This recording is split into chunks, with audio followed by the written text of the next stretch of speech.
Hi there, I'm going to help you choose the right bandsaw for your budget and for your application. This machine, for instance, does 375mm cut this way and will actually cut a diameter of 300, for instance. So obviously you've got to pick the right machine for your size of work. It's always best to add a little bit on because you really don't want a machine working at its limit. And obviously if a machine miters, that will cut down its capacity, so you have to remember that. This is a manual machine, in as much that you lift it up by hand above your work, feed your work through, and allow it to fall down at a sensible level, which of course is adjustable. It will then go to the bottom and stop. That is the simplest manual machine.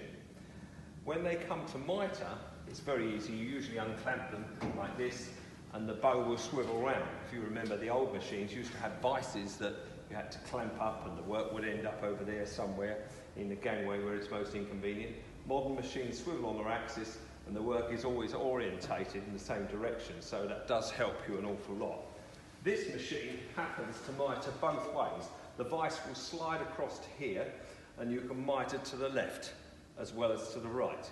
If you're not doing a lot of mitering, you could just simply choose a machine that just miters one way. That will come as standard with all these machines. And of course, if it miters one way, you can actually flip the work upside down and do the opposite miter that way. If it's only a small piece, it can easily be done. When it comes to blade speeds, that is important. The cheaper machines have two speeds. Slow speed might be around 35 metres a minute, fast speed might be around 70 metres a minute. And that's usually okay for stainless steel, mild steel. It's okay, and the industry accepts that. However, if you're cutting a wide variety of materials and you really want the best from the machine, you can choose a machine which has a variator, and the machine blade will go more or less any speed that is suitable for anything up to aluminium down to stainless steel. This machine, of course, has a simple manual vice. It happens to have a quick lock handle for repetition. Then you can go from that to a machine that when it's finished cutting will pop back up again. That machine with a hydraulic lift is particularly nice if you've got a lot to do. It can be quite straining to keep lifting it up each time.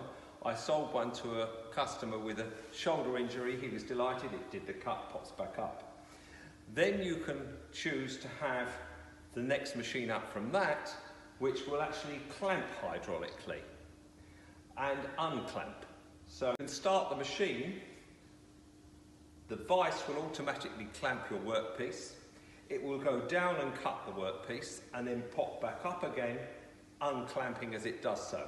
So all you will have to do is push the work through to your end stop, if you have one on the machine, or your measuring system, push it through, press the button, and the rest is done for you. Cut, go back up and then unclamp.